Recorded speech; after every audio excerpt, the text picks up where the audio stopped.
The Levi glaze has to stop. It has to stop. So, I just watched the two-parter OVA, or OAD as Crunchyroll calls it, No Regrets. I liked part 1. I was like, wow, there's some changes here and there, but this is actually still pretty good and pretty accurate. And then part 2 comes along, and I don't think I've ever been more annoyed in my entire life. With Studio, the glaze has to stop. As you can probably tell, I'm very passionate about No Regrets. Attack on Titan, A Choice with No Regrets. It's a very good manga. I even have the colored version because I love this story so much. When they first dubbed it, I watched it blind. I didn't know anything. And I was like, wow, this is actually a really cool story. So I bought the book. And I was like, this is actually really, really, really good. And I haven't watched No Regret. There's multiple regrets. I haven't watched No Regrets in years. I watched it again, and the Levi glaze has to stop. Okay, spoilers for A Choice with No Regrets, both the anime and the manga. And I'm going to give a brief overview of the story that the anime tells, and then tear it apart. So in the anime, it tells the story of how he and his friends first got into the Survey Corps. His friends all have ODM gear and they're flying around. They're a criminal gang in the underground. They've been using their ODM gear to steal from the richer portion of the underground and to do jobs to get money. And they have like a bunch of underlings under them. The only way to get up into the sunlight is to pay these staircase tolls. Like there are people guarding the staircases and they work for the merchant class or the upper class. And they charge people to be able to go up into the surface. But they complain about how lately the tolls have been increasing and how it's not fair. You know, if you don't have residency already up on the surface, they just toss you back down. And the people in the underground have been dying and suffering because lack of sunlight does very bad things to the human body. Levi and Furlon are the leaders of this gang.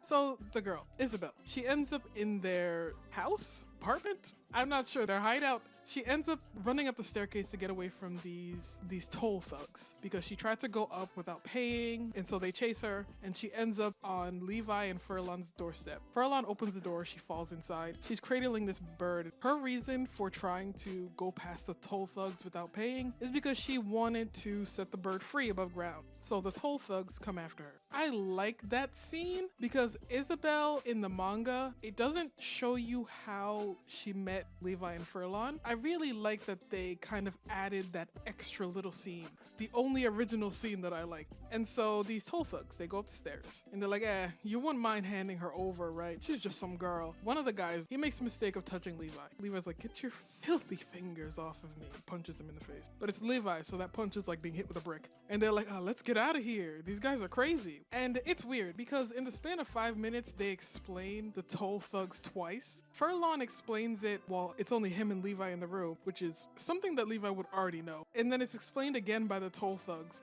They get approached by this councilman, Lovov. He's offering a job to them. He kind of takes Jan hostage because he's like, we're gonna get him this medical care. He's going to get it and we're gonna hold him over your head. They're forced to take on this job, which is stealing some documents from Erwin and killing him. They end up attracting the attention of the Survey Corps. They don't know it's a Survey Corps at first. They think it's probably the military police. They're able to get him to stop fighting because they've captured Isabel and Furlon. So Levi's like, okay, I give up. And Erwin gives them a choice. Either join the Survey Corps or I hand you over to the military police. And they choose to join the Survey Corps. But it turns out that was part of the plan in order to get closer to Erwin and to find out where the documents are. And this whole time, even Lovov is looking to Levi for leadership, and the other two are his subordinates. Definitely a take on their relationship, I'll say that. It's like Levi is the leader of their gang. They come up with a plan, but they have to get his approval first. And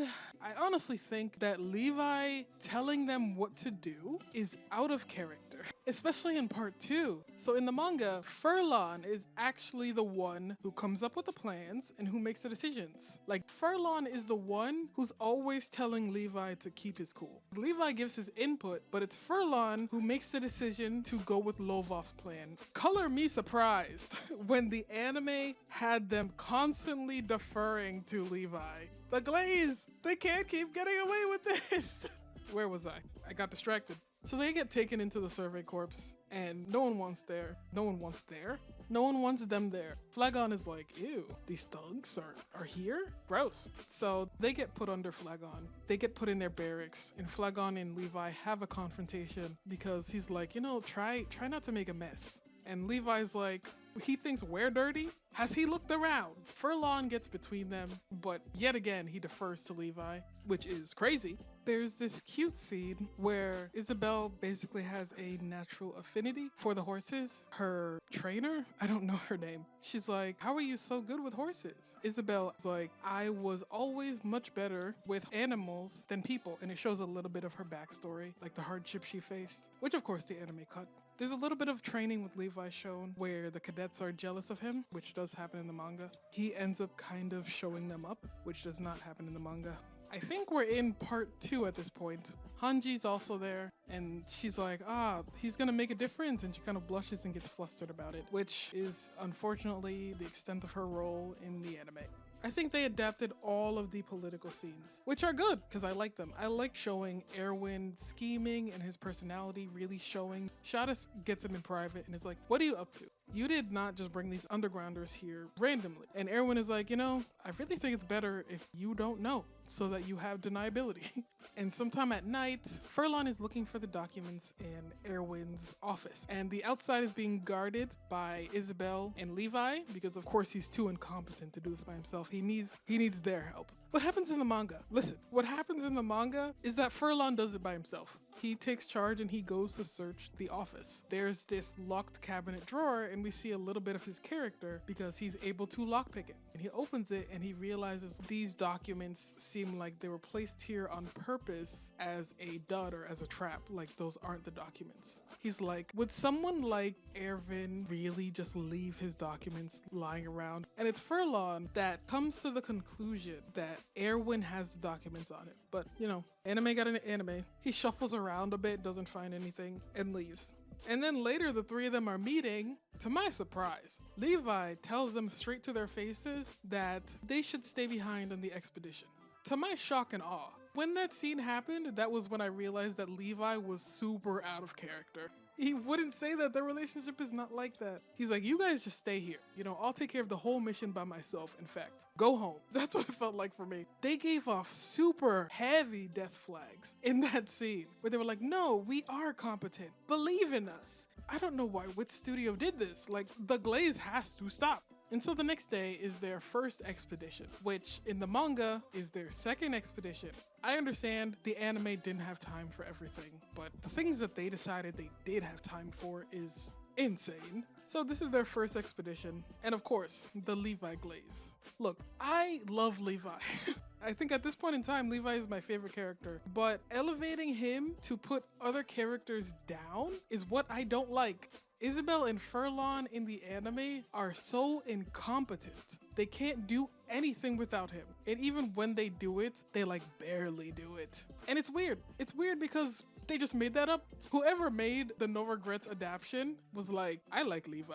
Who are these other two bozos? One of the titans that they encounter isn't abnormal. When people step on it or people land on it, it shakes. Like shakes its body back and forth. So the trainees land on this titan. For a lot of them, this is their first abnormal ever. And Levi literally says that the only reason he was able to beat the shaking titan is because he watched someone else fight that titan and die. So he was able to figure out how it moved. He wasn't just a natural born titan killer. In the anime, they just encounter a few titans. Normal titans. What does matter though is that Levi takes down a titan by himself. And Isabelle and Furlon, you know, Isabelle gets caught. She tries to take down a titan by herself, stupid girl. And and then she has to break free of its fingers with her blade. But it's Furlon that just barely gets the hit on the neck of the titan. I just don't know. I don't know if they hated Isabelle and Furlon, because in the manga, Levi does not take down a titan by himself. He can't. He admits it himself that if he had to face multiple at the same time, he doesn't know what would have happened. I said I would discuss the scenes separately, but I just can't.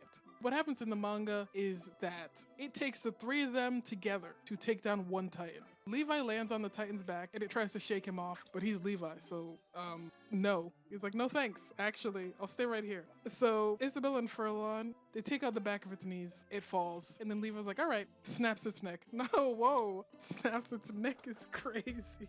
He cuts the nape, and it's very clear in the manga that he couldn't have done this without their help. Like, this is Levi's first encounter with a Titan. I think I have to reiterate that.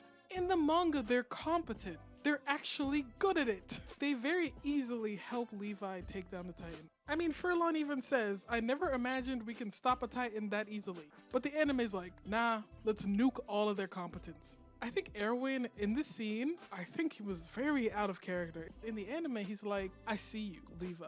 You're full of self-doubt. I was like, what? I actually paused it and I looked through the manga because like, what is bro yapping about? And Levi and Isabel are so happy to have barely taken down one Titan in the anime. And then Levi makes the executive decision to leave them behind. He's like, nah, I'd win. He leaves them, he goes up ahead. He sees that, oh no, a lot of people died up ahead. And then he looks back and he's like, oh no, which means that the Titan that killed them obviously went back for Isabel and Furlon. And it's so annoying because Levi runs back and they're already dead. Levi comes back and he comes across Isabel's head, and the Titan is literally, it's an abnormal, it's a shaky Titan, and it has half of Furlon's body in his teeth and it like spits him out. And then Levi, of course, goes into a blind rage at seeing his friends dead because of their own incompetence. It basically proves his point that he was right to doubt in their skill. He was right to think that they couldn't hack it, because in the end, yeah, no, they couldn't. He was absolutely correct. And Erwin was correct in pointing out his self-doubt because he should have doubted more, actually. So after his friends die, Erwin rides up and what he says is insane. He's like, you made the wrong choice and got them killed. Whoops. You know, maybe you'll make better choices in the future based on your experience here today. What? Nah, that's not Erwin. That's like Edward or something. That's what I'm gonna call the anime Erwin from now on. He's Edward now. Cause like, what? I'm going to read it exactly from the manga what he says. What Levi says to Erwin is, it wasn't worth throwing away their lives. There were nothing but pawns in your worthless game. Well, you lose. And Erwin is like, worthless game? Who's the one that killed my subordinates? Your friends. Was it me? Was it you? Do you think that if you had come to attack me together, that the two of them would have made it out alive? And then Levi's like, my damned pride is to blame. And everyone's like, no, it was the Titans! Where did the Titans come from? Why do they exist? Why do they eat people? We don't know. We're completely ignorant. And as long as we stay ignorant, they'll keep eating us. We'll never turn the tables on them by staying inside the walls. In this wide open place, there are no walls, no matter how far you go. Here, there might be something to free us from our despair, but there are people who would keep us from leaving the walls. They stay where danger can't reach them, obsessively thinking only of their own profits and losses. It's understandable. The clouded eyes of mankind, blocked for 100 years by the walls. They can't see the other side.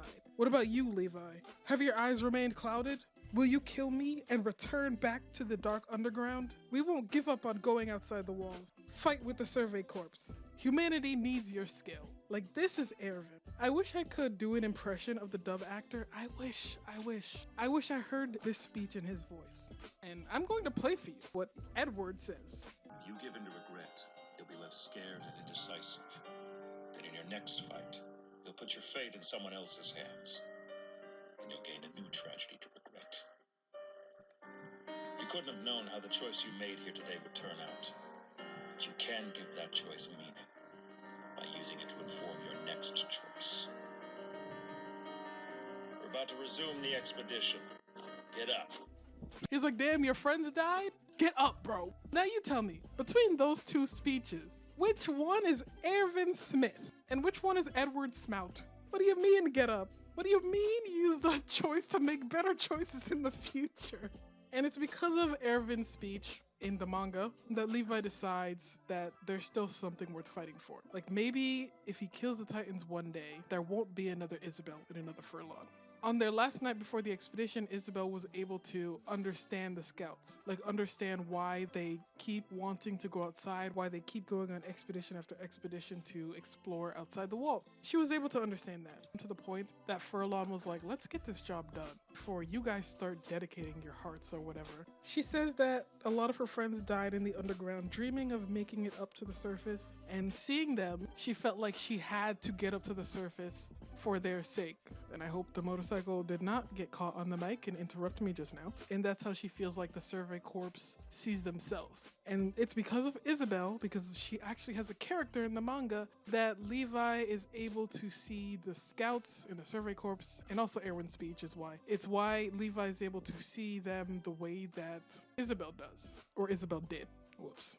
In part 1 of the anime, they spend a lot of time showing Isabel learning how to use the maneuver gear. I just don't know why. Like, there's so many cut scenes and cut content, and they chose that anime original scene of her learning how to use maneuver gear. For what purpose? Levi in the manga, after his encounter with Erwin and Erwin like shoves his face into the mud, he's constantly like, I'm gonna kill him. I'm actually just gonna kill him. And it's Furlon who's always like, Levi, not now. I mean, they literally removed all the interaction between them. They literally bicker like siblings. They actually feel like a family. But in the anime, it's Levi and his 2 people behind him. I mean, Isabel even has some cool one-liners. She's like, if I end up beating the Titans, then doesn't that make all them elites lower than us punks? Their first expedition is a training exercise, I'm pretty sure. Later, they're staying in an abandoned castle for the night, and that's where Furlon gathers them together, and he's like, we just have to find the papers. Like, they're not in his room. While we're here, camped for the night, me and Isabel are going to look through Erwin's bag,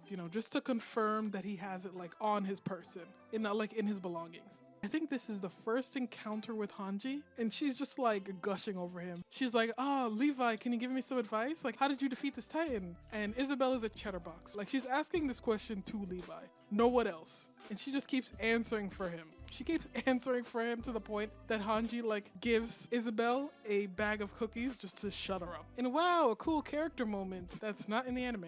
And the second expedition, it shows Erwin's genius, because this is the first time he uses the formation that he uses in the anime, where he puts them in different places and then has them use flare smoke to direct the expedition away from the Titans. This is the first time he uses it.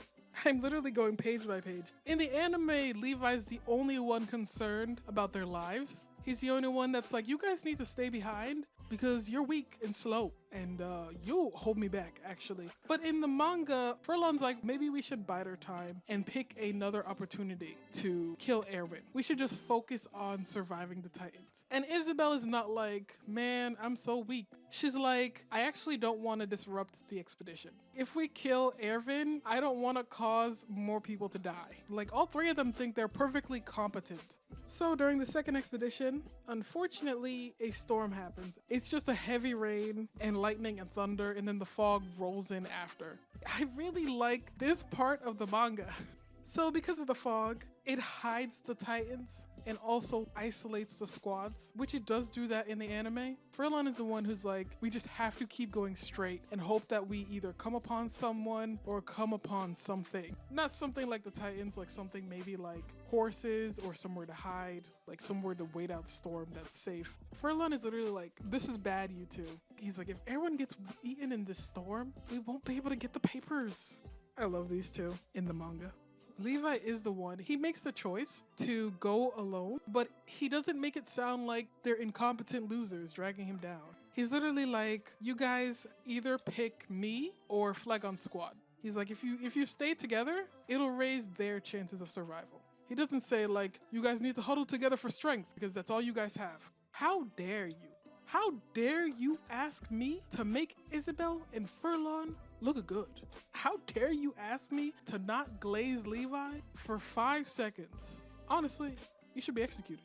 I honestly think that the manga really shows the tragedy of Attack on Titan. Because if it wasn't raining, Isabel and Furlon would have lived. They died because they had never fought in the rain before. And I think that's way more tragic than Levi coming back and they're just dead. It's tragic because they do find Flagon's squad and they're mostly dead except for Flagon. a Titan surges out of the fog and jump scares Furlon, but it's raining. So when he like yanks the reins to like turn his horse, it's too sudden, and as the horse tries to turn back, it falls and throws him off, and his leg gets trapped under the horse. If it was raining, the horse would have been able to do that 3-point turn pretty easily. And by this point, Levi has turned around. The Titan that jump scared Furlon is like, hey, next meal. So Isabel jumps into action, and she actually like slices through its fingers to get it to not be able to grab Furlon. She goes to aim for the nape of the Titan, and her first cut is too shallow, but it's not like she has any trouble. So she like swings around to try and hit it again, and she lands on the Titan's back, but it's raining and her foot slips. So she's dangling. She's dangling from the Titan's back, and she's not able to recover in time before another Titan smashes into the back of the first Titan and kills her instantly. So by this point, Furlon is able to get out from under the horse, but his gear isn't working. I don't know if it's because of the fall or because of the rain, but his gear stops working. I mean, Levi sees this happen and it makes him like furious, but he still can't get there in time. He just has to watch it happen, which is just the tragic nature of this story. Flagon appears and he dies. He tries to save them, ultimately doesn't accomplish anything because he gets grabbed instantly. And then Furlon is stuck on the ground, and he knows that he can't outrun this Titan, so he's like doing a last stand.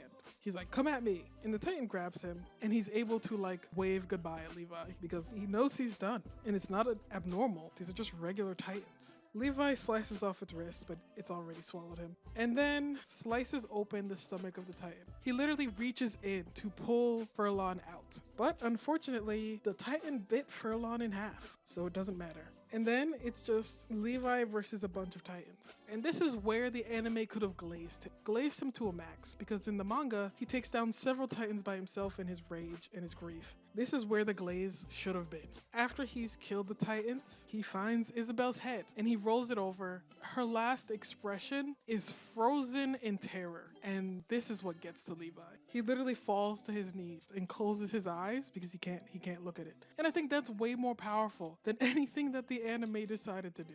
And then Erwin arrives on the scene. He just can't believe that Levi took out all these Titans alone, but Levi has had enough. And in the manga, he tackles him, but the anime, of course, the Edward glaze. Edward is able to just hold him back, when in the manga, Erwin was tackled off his horse. And then Levi says what he says, and then Erwin gives that speech that felt like Erwin. Unlike the anime, where he's just like, get over it, bro. He's like, what do you want me to do? Get over it and get up. And then it ends with the storm clearing up and Levi riding back with the scouts to the wall. The end. There's some extra stories. There's a mini story about the three of them looking up through a hole in the underground at the sky. There's a mini story about how Furlon and Levi met. There's a mini story about showing Levi's strength because he wins at arm wrestling. And there's a few silly stories too, just showing the three of them bonding, the hijinks and shenanigans they got up to in the underground. But that's the end of the manga. It's such a good ending. I love the manga. And then recently rewatching the anime adaptation, I just like, why? It's most baffling because this is Wit Studio doing this. Yes, I know that from Attack on Titan they have cut content. They have cut a lot of content for Historia. I think they have also cut some content for Mikasa. It's just weird. I hesitate to say character assassination. I honestly think for Erwin though, for Edward, that was character assassination. If I was Levi in the anime and Edward said that to me, I'm gutting that man. I'm using his intestines as a necklace. But unfortunately, that is the adaptation of No Regrets that we got and we're gonna be forever stuck with, because I doubt that Studio Mappa would bother. I can see them bothering with Before the Fall, but I haven't read Before the Fall. I read a little bit of it. I just didn't finish it. I hope that by my explanation of the manga, it makes you want to get it. I just think No Regrets is that good. I'm going to not be able to sleep at night, stay awake with my eyes wide open thinking about Edward telling Levi to get over it. There were choices made. I hope you enjoyed this video. Make sure to like, comment, and subscribe. Let me know what you think. If you did watch No Regrets, I hope I described it well. I tried. And if you haven't watched No Regrets, I also want your opinion. I'll see you guys next time. Hope you enjoyed. Later.